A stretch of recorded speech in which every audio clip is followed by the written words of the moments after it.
Good morning. Welcome back to Morning at 10 TV. My name is Malaki Villaodera, and today we are big on agriculture. The conversation began last week on Friday, and so we are keen on that just to ensure that we give you, the farmer, all the information that you need to scale up your business. Agribusiness is the in thing, and in this current financial year 2018-2019, we know that the government injected 8.93 billion shillings, beg your pardon, 893 billion shillings to agriculture, just to ensure that this space gets to that level of commercialization, agribusiness, for it to be able to contribute to the GDP at a big level. Agriculture, as me and you know, employs over 60% young people in the country, and so it's a great discussion to have. And today we'll be focusing on how you, the farmer, can actually access export markets for you to grow your business. What quality standards should you raise up to? What standards should you measure up to for you to be able to access that market, the external markets out of the country? And in studio to speak about that and so much more is Mr. Chisambira Peter, who is the agricultural show manager of the Uganda National Farmers Federation. Welcome to the show, sir. Thank you, madam. The agricultural show, the 26th National Agricultural Show, is actually underway. That started on the 13th of July. How is it coming through? Yeah, it's moving on well. It's picking up. This is our third day, and the numbers are really getting up high. We have quite a number of exhibitors exhibiting. The Minister of Agriculture is fully there with lots of information, innovations, and technologies that are being advertised. We also have quite a big number of value chain actors, financial service providers, and the energy corner that has put together about 20 companies that are promoting energy for the rural folks. So I can say in terms of exhibitors, we are fully booked now, and there's quite a lot to see. This time around, we also have a section for farmers, livestock farmers, that have brought animals for sale. You learn, touch, feel, and at the end, if you're interested, you can go with the animal. Let it be dairy animal, let it be exotic goats, pigs. All that is available in the 26th National Agriculture Show. Okay. You've talked about animals, and it has, brought me back to what we were discussing in the show earlier on, yes, about the foot and mouth disease that is, still bothering farmers in the livestock sector. Yes. Is that your key focus in this agricultural show as well? Our focus is on the management aspects, and also the breeds, where we get the breeds for those that are interested in increasing productivity. But of course, the food and mouth is one of the management aspects that we teach our farmers during the show. How do you control this? And this is basically through quarantine, to ensure that the diseases are not moving from one place to another place. Yeah, but the Minister of Agriculture and Animal Industry has quite done a lot to advise farmers why is the prevalence of this, and if they have realized that it is quite prevalent in that area, they advise us to have a quarantine for that area, so that the movement of animals is restricted to control that disease. Yes. And is the show open for everyone? The show is open for everyone. The students are paying 3,000 to enter. Okay. The adults are paying 5,000, which we feel is quite user-friendly to all our categories of farmers. Yeah, per day. For the 10 days? For the 10 days. Okay. Yes, please. All right. And this year's theme is quite peculiar. Tell us more about it. Why did you focus on that? Well, this year's theme was mainly based on the current challenges that the government is facing, and that is the lack of employment, mainly amongst the youth, low household incomes, and household food security. So the theme is trying to promote fostering agricultural value chain innovations to improve farmer security, food security, to create incomes, and also to address job security. Yeah. Okay, all right. And most of our exhibitors are exhibiting along that theme. Okay. Yes, and still along that theme, I noticed that you, according to the statistics that you have, is over 90% of the farmers in the country are not practicing the mechanized ways of farming. Yes. And so you're also trying to boost that up. What strategies are you using to make sure that most of the farmers now get onto that? Because you just have 10% practicing mechanized farming. Now, one of the strategies is to raise awareness. When we talk about mechanized farming, many farmers believe that you have to go in for the big, high-end machinery. But you have small scale or cottage industries that can help us. For instance, if you want to make oil, there's handmade oil machines that can be found at the show. Depending on the level that you are at, there are sets of technologies that can help us to mechanize agriculture. Yes. Yeah, and mainly for the smallholder farmers, there's quite a lot. For instance, we have the hand planters, we have the oxen-driven planters or weeders. So there's quite a lot that can be seen. And of course, we don't advise people or smallholder farmers to go in for the high-end machinery because the cost of investing is quite high. You see, so we can start small and go on grading along the way as we increase our returns and we expand our production. Yeah. Okay, all right. In this year's 2018-2019 national budget, the government is key on the aspect of commercializing agriculture. Yes, and therein lies the access to markets. And yes, today we want to talk about how farmers can then ensure that they, get this big outputs to be able to export the produce and also get to that level where they get quality standards. So as a farmer who's watching us today, what is the first step at the production scale? Sure. Well, I will differ with you slightly. The first step should be the market research. What kind of market are we looking at? Let's say if we want to export, let's say beans to India, because the Indians eat a lot of beans, but they are lacking these beans all year round. They're importing from other countries. So we start with the market research. What type of beans do Indians want? What times of the year do they normally purchase the beans? Is it in July and August?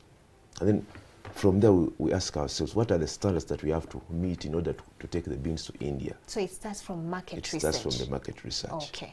Now after you've identified the market, you've done the research, we look at the standards and the qualities that are required to fulfill that market. And also the conditions. For instance, how do you package your products when you're taking them to that market? All these are required, and farmers must understand this before we engage into export markets. And we advise, rather than starting with the international markets, we can start with the regional markets. Whose requirements are not very intensive, very strict, like it is in the international markets. Once that has been sorted out, you've realized the markets in terms of the qualities that are demanded, the pricing of the products that you want to export, and then the standards that must be met before you export. Once that one has been sorted out, then now go to the production. How do we produce for export? The consistency, the volumes that are required. You see? Now, once that has been identified, maybe the volume of the market that we are going to serve, then we start coming backwards. How do we now produce these volumes consistently? Do we look through, do we go through farmers' organizations? Do we go through cooperatives? So that we are able to meet the production volumes consistently. Then secondly is the quality. Because smallholder farmers are quite small, and they are producing small quantities that are aggregated to make the volumes. So how do we ensure that this number of smallholder farmers that are scattered are able to meet the quality individually before the aggregation is done? Now that is quite important, and this is where we need a lot of training and exposure for our farmers to understand the quality requirements and aspects. Now once that has been sorted, we now go backwards and see how do we support the farmers to be able to produce this. Do they have the right quality inputs? Do they have the right education to produce what is required for the market? Do they have the right logistics? For instance, if a farmer is going to export, let's say, vegetables, do they have cold rooms? Do they have, how can they keep their produce, their tomatoes, under some kind of cold room or regulated temperature to ensure that the tomato doesn't lose the quality that we need? So do they have the facilities that can aid the trade? You see?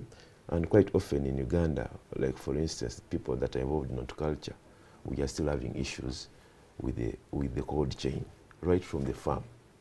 If you harvested your tomatoes, how long should they stay in the sun before they're put in the cold chain? So, and once that has been done, the logistics, how do we move the produce from the farmers to the export market. Okay. That also has to be coordinated, and more, sometimes we advise, we as farmers, we need to work with other value chain actors. We may not concentrate on all these stages along the chain. We can work with other value chain actors that can help us with the logistics. Then some of the prerequisites that must be in place to ensure, to enhance export, is we need to have strong farmers organization. Now, before we get to that, Yes, so there's please. that, you've said it starts with market research, Yes, please. all the way to Yes. now that produce Yes. getting to the consumer Yes, please. in the market outside the country. Yes, please. Now, the big issue that you've talked about is the issue of now preservation, Yes, which, like you said, for example, if you're in the space of vegetables, you need cold rooms. Yes, now, that aspect Yes, please. needs financing. Yes, So do you also come through for farmers to just teach them on how they can access affordable financing? What do you tell them? What strategies can they use to be able to access financing? Yeah, thank you. One of the strategies that we've advised our farmers is, one, the investment required to establish such a structure is quite expensive. So if they're working in a group or in a cooperative or in a farmers organization, it becomes easy for them to acquire such a facility. But there are also other service providers that have established such structures. But these structures are available for payment. But also the costs that are charged to keep our produce in such structures is quite high. So we inform our farmers, if you are, for instance, in Imbali or in any part of the country, where can you access such services?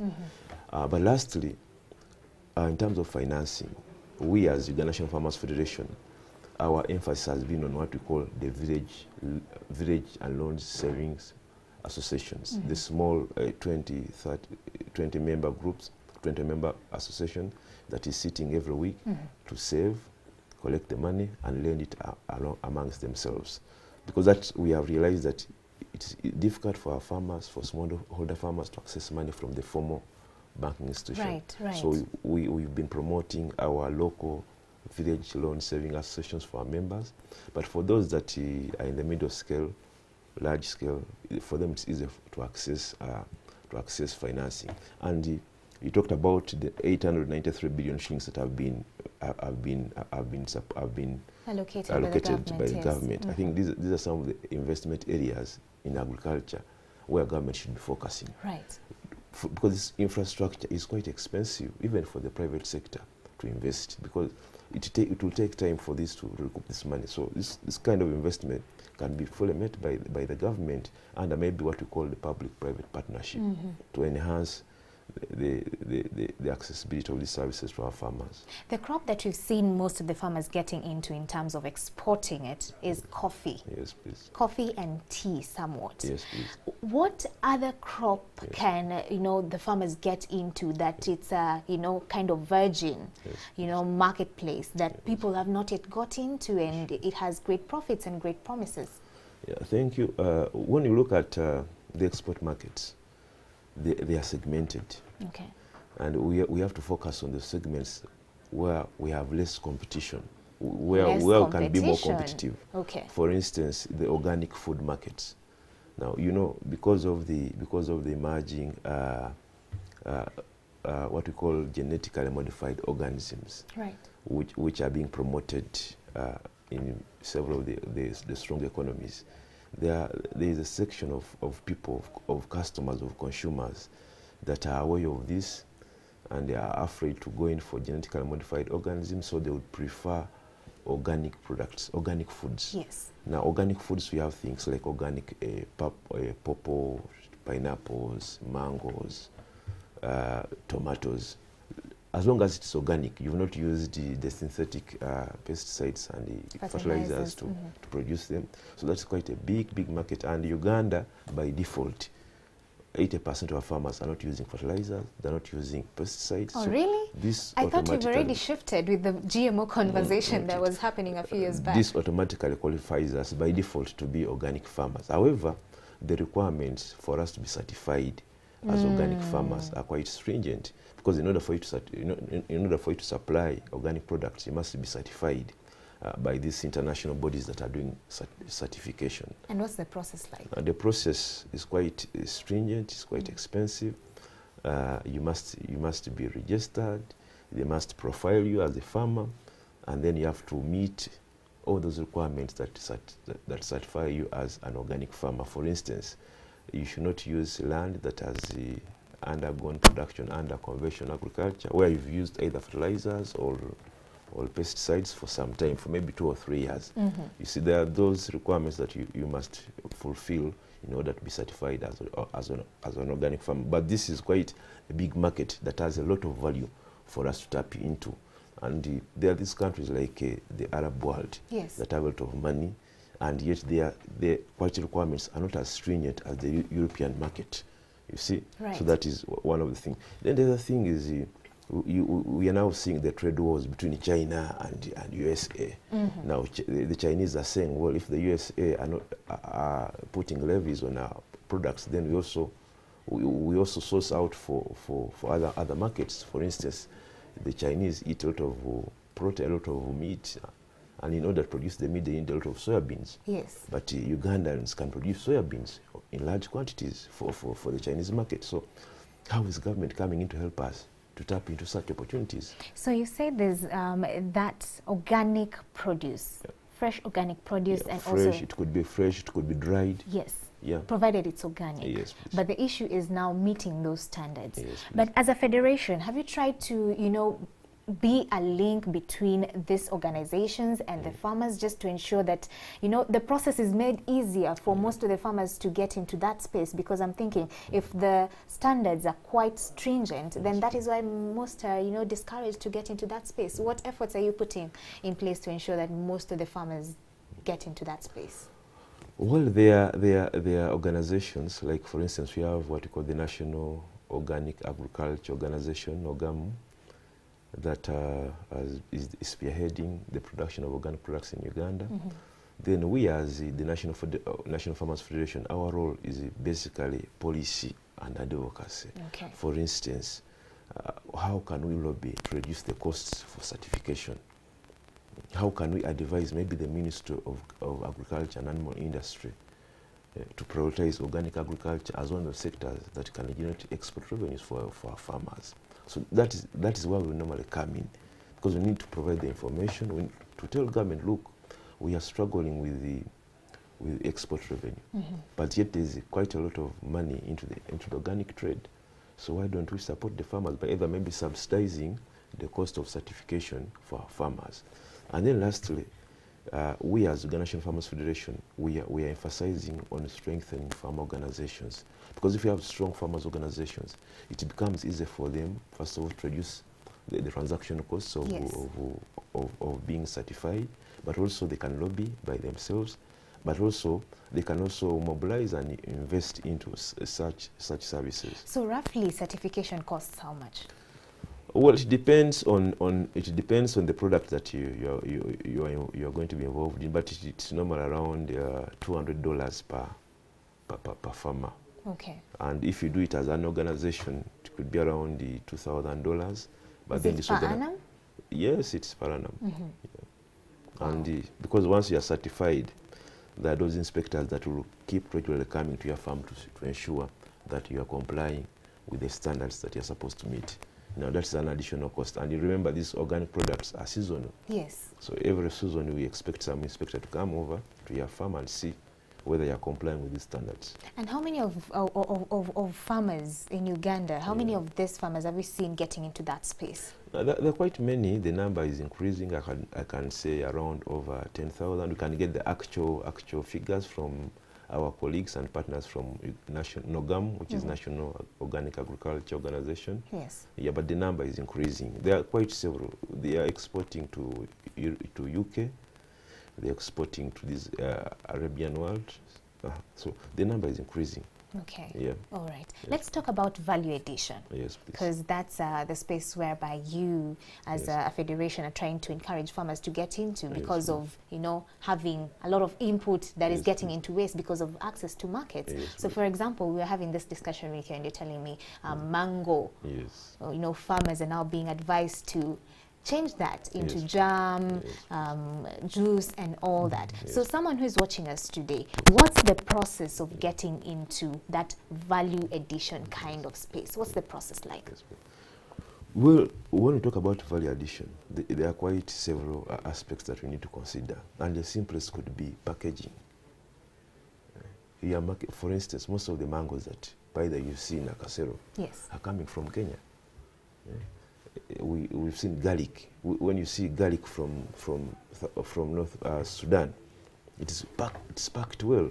So when you go to the market and you find the garlic from Sudan and our garlic from maybe Fort Porto, you will see most of the customers preferring to take the one of Southern Sudan because it has been packed well. Yeah. I don't know if they have seen this nylon kind of packings for the garlic. Yes.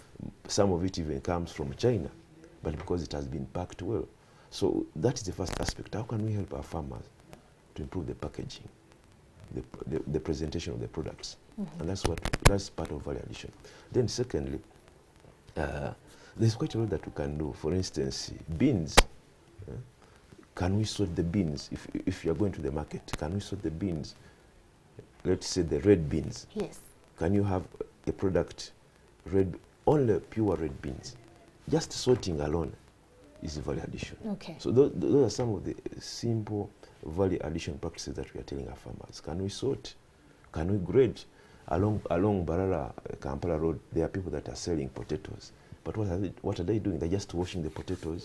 To make them more appealing. Yes, to make them more appealing. So Yes. those are simple value addition practices that we are emphasizing that our farmers can adopt. However, there are those complicated ones. Yes. Like for instance, Where you're changing the form. When we start changing the form. Yes. Like we have a lot of maize here right now. Maize prices are very low in the country because of the good season that we've had. The price is about 300 shillings per kilogram of maize. Now there's quite a lot that we can do. We can either produce animal feeds from the maize, and that's the value addition.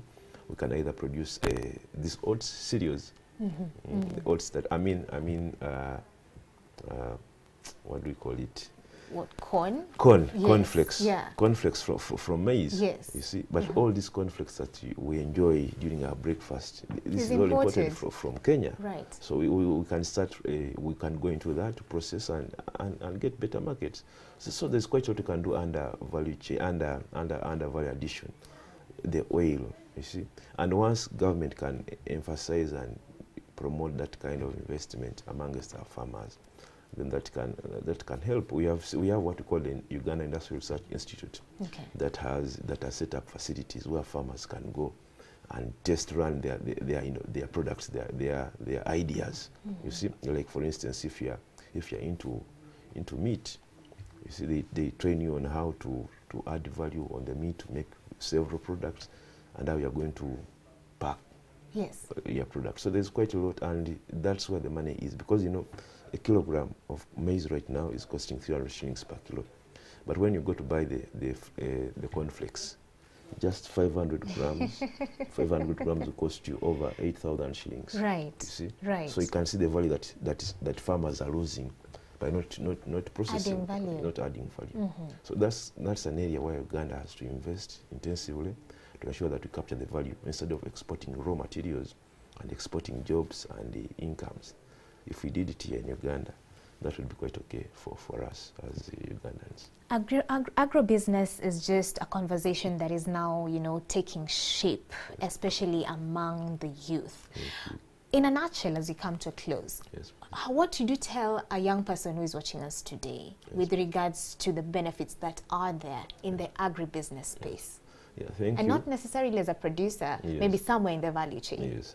Now, what I can tell you is that agribusiness, I think, is the future for Uganda, because the population is now close to 40 million in Uganda alone.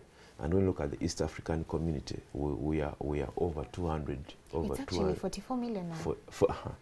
Over 200 million people in only East Africa, and all these would eat. Yes. And the other beautiful fact is that the emergence of the urban areas, the urbanization. Kampala alone has over $1 million in the city. Nairobi has 5 million people in the city. And these people are not farming. Right. They have to buy food. They have to depend on food from the market. Now, agribusiness, if agribusiness is well organized, it will capture all that market, all those opportunities that have been created. For instance, how many liters of milk are being consumed by the urban people? Right. How many kilograms of meat are being consumed? Eggs, or fresh vegetables. Now, agribusiness offers that opportunity, and there are several sectors that you can engage in. For instance, you could be a transporter, transporting from the village to the farm. Yes. You could just be a marketeer. You could just be an IT person in agriculture, just being able to coordinate those that are in need and those that are demanding. And Right. you're playing that role of just making them come together on one platform. So there are quite a lot of opportunities that are under the agribusiness that will help most of our youth that don't have value. And the other thing is that agriculture used to be left to the old for people that are not. But now there's a lot of money in agriculture. And that's why probably government is even proposing of taxing, because there's quite a lot of money that is being earned through agriculture. Yeah, because now sugarcane farmers will have to pay taxes now, withholding tax. Yeah. And all that is agribusiness. When you look at the sugarcane value chain, there are those that are in transport. Right. There are those that are selling fertilizers. There are those that are managing labor companies for harvesting. You see? There are those that are doing the flooding, loading. You see, there's quite a lot of opportunities in most of these agricultural value chains. Okay. And that's the way. I think that's the way Uganda should now be mobilizing the youth to go into, because there are several subsectors. Let it be coffee, let it be maize, let it be dairy.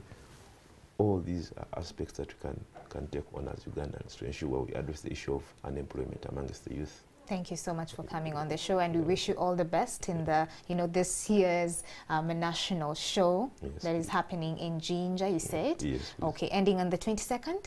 Yes, ending on the 22nd. Okay.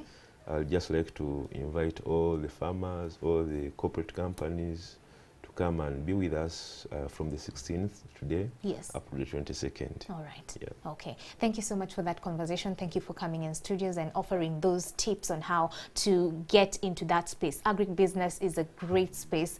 Exports markets, there's ready markets. So it's just for us to just sit down and look at where the opportunities are, what me and you need to do to make sure that we leverage on those opportunities. That has been the conversation for today. In case you have any comments, questions, or suggestions, be sure to post them on our social media platforms. The hashtag is Morning at NTV. My name is Malaki Villa Odera. Morning at NTV still continues. Up next is Take Note.